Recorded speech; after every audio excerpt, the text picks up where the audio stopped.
নমস্কার,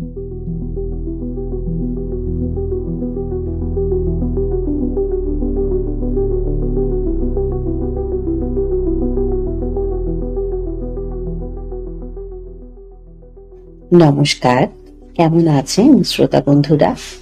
আমি গোপা, কথা কবিতায় আপনাদের স্বাগত।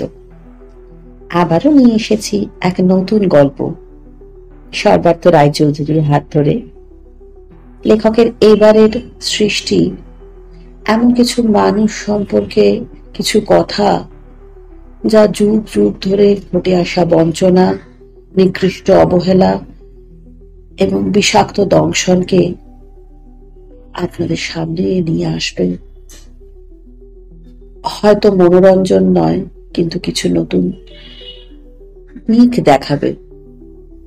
আমাদের কিছু না জানা কথা, কিছু না বলা অব্যক্ত আপনাকে আপনাদের সাথে শেয়ার করে নেব। এবারের গল্প যোগ আর নয়।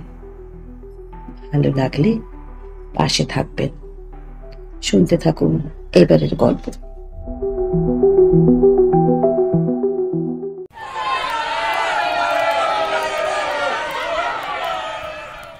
তাঁবুটা প্রায় পুড়ে গেছে। সার্কাসের দিক থেকে কোলাহল ভেসে আসছে। তার নাম ধরে স্বস্তি স্বস্তি করে কেউ যেন ডাকলেও কয়েকবার। যাক, তাহলে জেগেছে সবাই। কিছুটা নিশ্চিন্ত হলো সে। তবে সে আর ফিরবে না। আজ ওই সার্কাসের কাল্লুদার কথা ভেবে চোখের কোণ দিয়ে একটু জল গড়িয়ে পড়ল তার। হ্যাঁ, ওই মানুষটাকে খুব ভালোবাসত সে।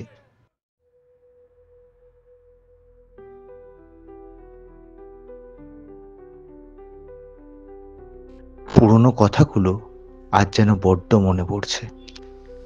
কাল্লু মাস্টার কুড়িয়ে না আনলে সে বাঁচত কিনা তাই সন্দেহ। তারপর কাল্লুর কাছেই তার সার্কাসে হাতে খড়ি। সে জাগলিং, ব্যালেন্সিং, নাইফ থ্রো আরো বেশ কিছু খেলা শিখেছে তার কাল্লুদার কাছে। কাল্লু মানে কাল্লু শ এই সার্কাসের প্রাণ। একদিকে জাগলিং, অন্যদিকে ট্রাপিজ, সবই তার নখদর্পণে। সেখানকার রিং মাস্টার, আর সেই থেকেই কাল্লু মাস্টার নাম। তার সামনে আগে বাঘ, সিংহ, ভালুক সব বিড়াল হয়ে থাকতো, এমন দাপট ছিল রিং এর ভেতর। তার কিছু নমুনা স্বস্তি নিজেও দেখেছে, তবে এখনো সব বন্ধ।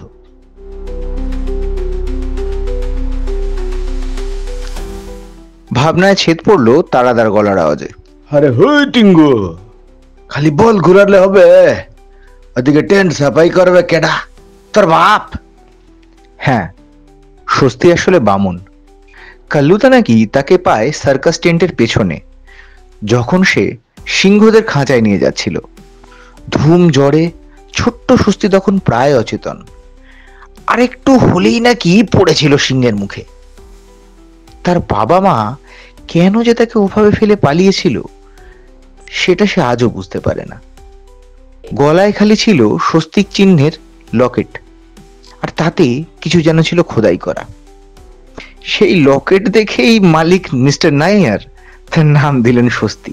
সেই থেকেই সার্কাসই তার আস্তানা।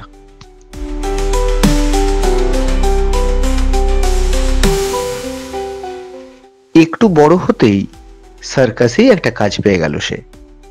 তাঁবুগুলোকে প্রত্যেকদিন সাফ সাফাই করা। এর সাথে সময় পেলে সে কিছু কিছু খেলা শিখতে লাগলো কাল্লু মাস্টারের কাছ থেকে। ফাঁকা সময়ে সেটাই করতে লাগলো অভ্যেস, বারবার বারবার। কাল্লুদা তাকে বলে, करता रह बेटा, करता रह, तेरा हाथ बहुत साफ है, ऐसा करेगा ना तो बहुत आगे जाएगा। तू है छोटा पिद्दी सा, पर एक बात याद रख बेटा, तेरा सपना को कभी छोटा होने मत देना बेटा।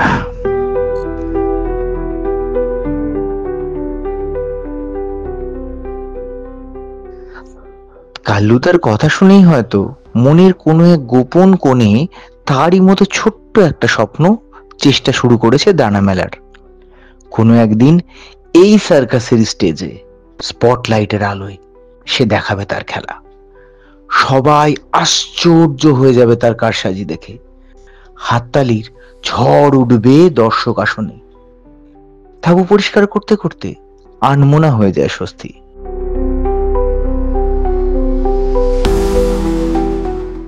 হঠাৎ মাথার পেছনে একটা ব্যথা লাগায় বাস্তবে ফিরে আসে সে। ব্যথায় আহ করে চেঁচিয়ে উঠে মাথা ঘুরিয়ে মুখ তুলে দেখে তারাদা কোমরে হাত দিয়ে দাঁড়িয়ে, মুখে একটা বিশ্রী হাসি। বুঝতে সময় লাগেনি যে চাটি তাকে মেরেছে তারাদাই। স্বস্তির মুখে ব্যথা দেখে যেন আরো মজা পেল তারা। হাতে ঝাড়ু বলতে লিয়া দাঁড়ায় কেন? কাজ শেষ না হলে আজ খেতে পাবি না বেটেক। তোর জন্য অডিয়েন্স কি মংলা তাবুতে বসবো?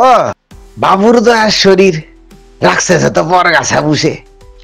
আমি হলি মারতাম দুলাথি, ফালতু দুবেলা খোরাকি জোগাতেও তুমি।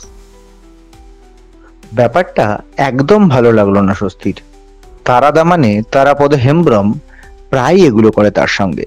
তাকে মারে, গালি দেয়, অন্য কাছে ছোট করার চেষ্টা করে। যাতে তার সমস্যা হয় সেগুলো করাই যেন তারাদার ইচ্ছা। কারণ পুরোটা না জানলেও এটা বোঝে যে তাকে কাল্লুদা পছন্দ করে, তার প্রশংসা করে। এটা মানতে মাস্টারের সেরা ছাত্র তারাদার খুব কষ্ট হয়। তাই স্বস্তিকে বিরক্ত করেই হয়তো তারার আনন্দ। এ সার্কাসে জাগলের আর ব্যালেন্সের খেলা দেখায় তারা। ব্যায়াম করা শরীর তার একদম যেন চাবুক, তাই তার চাটিও যেমন চাবুকের ঘা। তা পয়সাটা তো বাবুর যাচ্ছে, তোমার ঝাল লাগছে কেন? চুপ বিয়ারা বান্ধ সুসা, তোকে বলের মতন আছে সুরা দেব খুনি। ছোট বড় সাইজ না, তাস্তে বড় মুখ। তোকে মেরে পুঁতে দিলে কেউ খবর নেয় না জানস? বলেই হঠাৎ লাথি মারলো জল ভর্তি বালতিতে। সদ্য সাফ করা জায়গাটা কাদা জল লেপে গেল আবার। তারপর পান মশলার থুতু চারিদিকে ছড়িয়ে বলল, সারাদিন কুটুর কুটুর করে কি সাফ করস তুই জানোস ভাই? তবু অডিয়েন্স বলে তাবু কি অপরিষ্কার। এভাবে পয়সা দিয়া কেউ খেলা দেখে? কারো হেল দল নাই, তবু যত জ্বালা যেন আমার হয়েছে। বলেই মুচকি হেসে বেরিয়ে গেল তাবু থেকে। তারা চিৎকার শুনে কাল্লুদা এসে হাজির। স্বস্তির দিকে তাকাতেই কেঁদে ফেললো স্বস্তি। এসব তারাদা করলো কাল্লুদা, সব ঠিক ছিল। कोई बात नहीं बेटा, कोई बात नहीं, सब ठीक हो जाएगा, सब ठीक हो जाएगा। স্বস্তিদের সার্কাসের তাবু আজ পড়েছে নতুন জায়গায়। জায়গাটার নাম কতলপুর, বাংলা বিহারের বর্ডার এরিয়া। গ্রামের পাশের বিরাট মাঠে লেগেছে তাবু। একটা বিরাট তাবু যাতে খেলা হবে, তাকে ঘিরে আরো বেশ কিছু তাবু যেখানে জিনিসপত্র আর কলা কৌশলীরা থাকবে। আর এই সব ঘিরে গোল করে ফেন্সিং। আজ খুব ব্যস্ত স্বস্তি। কাল্লুদাকে ক্রমাগত ছোটখাটো কাজে সাহায্য করে যাচ্ছে সে। আজ মনে হচ্ছে সেও এই সার্কাসের একজন। কতুলপুর গ্রাম হলেও দিব্যি গঞ্জ জায়গা। পাকা পাকা রাস্তা, বাড়ি সবই আছে। তবে পুকুর, বাঁশঝাড়, মাঠ এগুলো থাকায় গ্রামের নির্মল সৌন্দর্য একদমই নষ্ট হয়নি।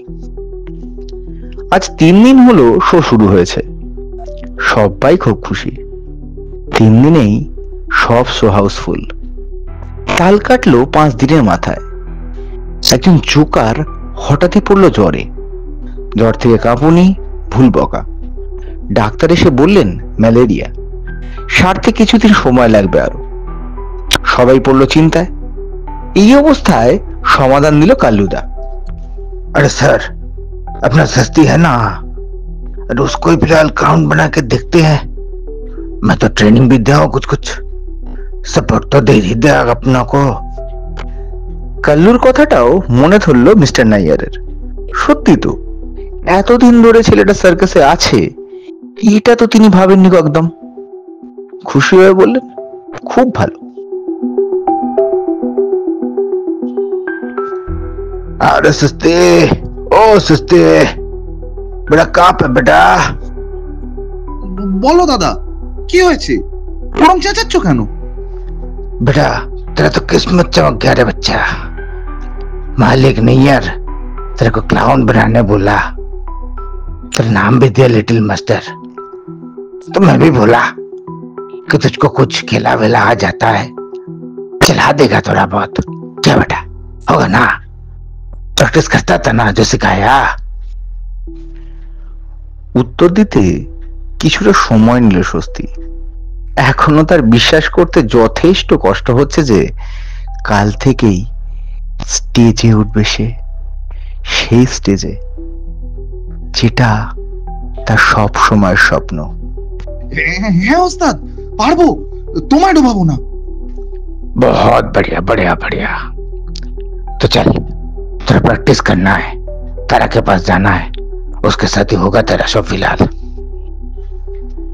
তারা মানে তারাদার সাথেই প্র্যাকটিস, তার মানে শোতেও তারাদার সাথেই খেলা।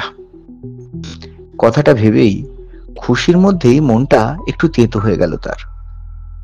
তো কোই বাত নেই, जो होगा देखा जाएगा। প্র্যাকটিস পর্ব মন্দ হলো না। তার কাজ বলতে কয়েকবার ডিগবাজি খাওয়া, ছাগল বাঁশি বাজাতে বাজাতে ভুলভাল গান গাওয়া, একটু লাভঝাপ, আপাতত এই। তবে কালুদা বলেছে তাকে রিং অফ ফায়ারের ট্রেনিং দেবে, আর সেটাই হবে তার মাস্টার স্ট্রোক। প্র্যাকটিস শেষে একটু আবেগে পড়েই সে তারাকে বলল, দেখো দাদা, আমায় নিয়ে তুমি সব সময় মজা করতে, আর তোমার সাথে আজ আমি এক স্টেজে দাঁড়াবো। হলে বাবালে, টিঙ্গু মোর বড় হয়েছে বটে, একসাথে শো করব। শোন, ডানা থাকলেই যদি পাখি হইতো তাহলে বাদুর, ফড়িং, আরশোলা এদের সবারই না সবাই পাখি বলতো। তো সেটা হচ্ছে কি, অত লাফিও না চাঁদ, অত সহজ না দুনিয়া। খ্যাঁক খ্যাঁক করে বিশ্রী হেসে বলল তারা। নিজের গালে নিজেরই চড় মারতে ইচ্ছা করছিল স্বস্তির। কেন যে এসব বলে ও, শুধু শুধু যেচে মজার খোরাক হওয়া।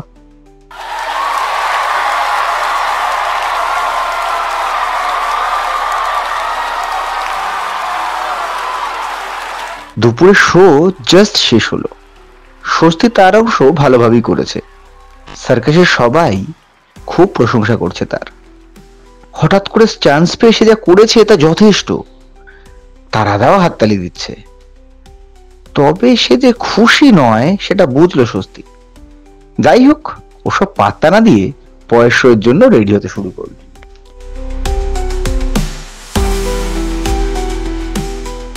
আজ দিন দশেক হলো স্টেজে পারফর্ম করছে স্বস্তি। কাল্লুদা তাকে রিং অফ ফায়ারের ট্রিকও শেখাচ্ছে। সবচেয়ে অবাক কাণ্ড হলো তারাদা এই খেলায় তাকে সাহায্য করছে। কাল থেকে স্টেজে রিং অফ ফায়ার শুরু হবে। স্বস্তি একদম রেডি। শো শুরু হলো। এক এক করে খেলার পর সময় এলো রিং অফ ফায়ারের। প্রথমবার দর্শকদের সামনে এই খেলা দেখাবে সে। একটু নার্ভাস লাগছে স্বস্তির। গলার লকেটটা একবার চেপে ধরে দৌড় লাগালো। ছুটে এসে লাফ মারলো তারাদার হাতের দিকে। তারাদাও নিখুঁত দক্ষতায় রিং এর দিকে ছুড়ে দিল তাকে। সবাইকে অবাক করে জ্বলন্ত রিং এর মধ্যে দিয়ে গলে গেল সে। তুমুল হাততালিতে ফেটে পড়লো তাবু।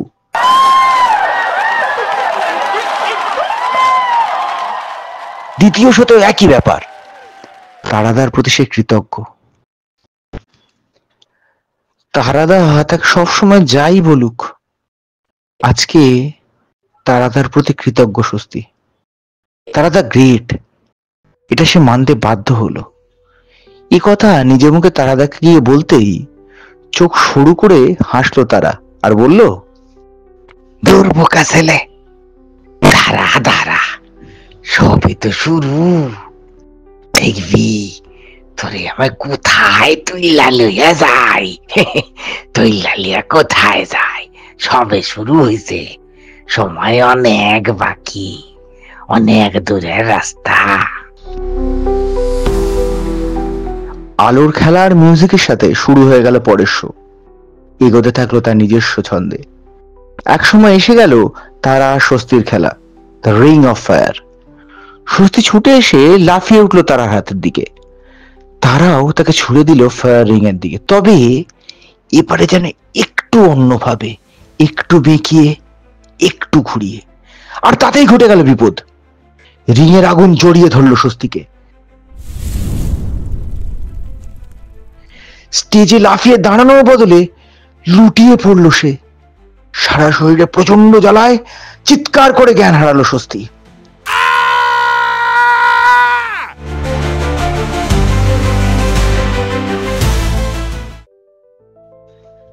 জ্ঞান ফিরে চোখ মেলতেই সে দেখল হাসপাতালের খাটে শুয়ে সে। কালুদা, মিস্টার নাইয়ার আরো বেশ কিছু মুখ তার দিকে উদ্বিগ্নভাবে তাকিয়ে আছে। बेटा बेटा बेटा बेटा तो सही है ना बेटा? अभी ठीक है ना? चलो ठीक है। पूरा 2 दिन के बाद होश आया तेरा बेटा। ऊपर वाला का बहुत बहुत मेहरबानी कि तेरे साथ फिर से मिल पाया। जो हालत था बेटा, क्या बोलूं तेरे को। भगवान तुम हो, सच में हो।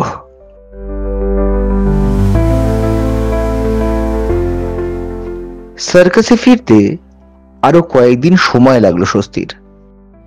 মাথায়, হাতে, পায়ে সব জায়গায় ব্যান্ডেজ, তাই নিয়ে চলতে হচ্ছে তাকে। ডাক্তার বলেছেন রিঙে ফিরতে বেশ সময় লাগবে তার। সবাই এসে সে কেমন আছে, কতটা সুস্থ, কি অবস্থা জিজ্ঞাসা করছিল।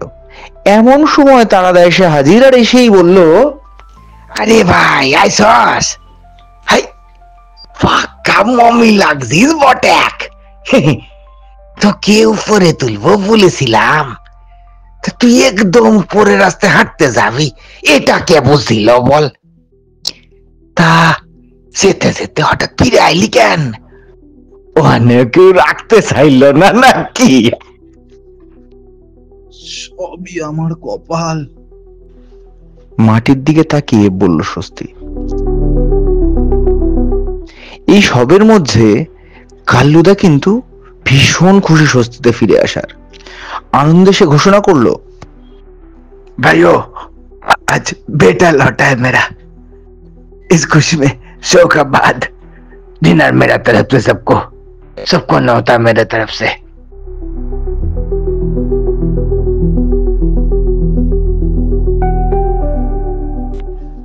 রাত প্রায় 12:30। সবাই আস্তে আস্তে ঘুমিয়ে পড়েছে। যে যে অবস্থায় ছিল সেই অবস্থাতে সেইখানেই। স্বস্তির চোখ দুটো খুঁজছিল একটা মুখ। ওই ওই তো সে।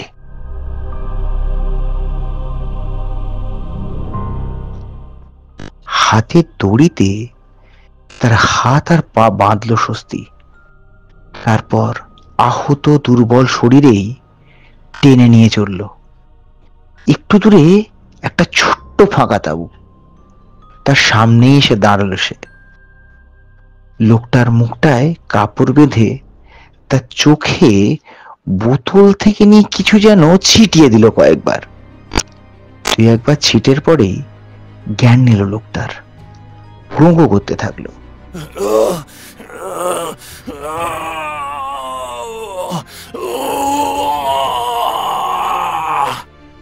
তারা দাদা, ও তারা দাদা, আরে ওঠো গো, এখনো পর্যন্ত ঘুম হলে চলবে? আমাকে উপরের রাস্তার কথা বলছিলে না? এবার তোমায় দেখাবো সেই রাস্তা। এই বলে তারাকে ঘিরে পেট্রোল দিয়ে গোল করে একটা চক্রর মতো বানালো স্বস্তি। ওদিকে পাগলের মতো ছটফট করছে তারা, বুঝতে পারছে কি ঘটতে চলেছে সামনে। সেদিকে তাকিয়ে বেশ মজা নিয়ে স্বস্তি বলল,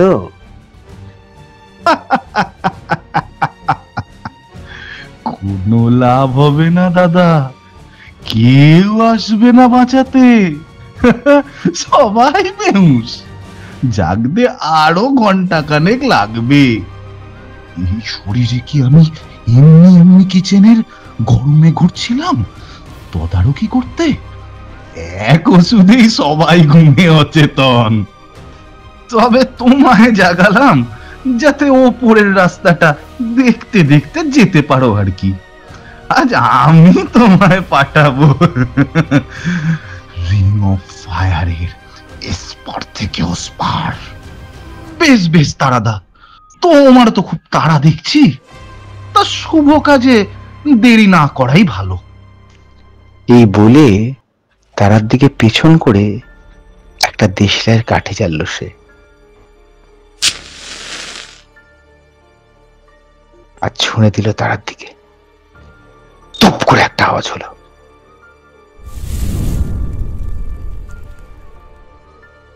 তার সাথে ভয়ঙ্কর গোগানি। সেদিকে আর তাকালো না স্বস্তি। জোকার সবাইকে হাসিয়েছে, তবে আজ জোকার নিজে হাসবে। জোকারের সাথে জোক নয়, জোক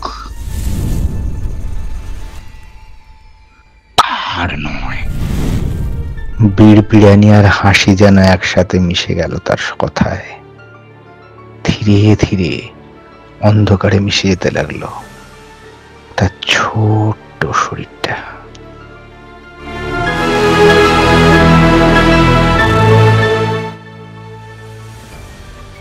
কেমন লাগলো এবারের গল্প?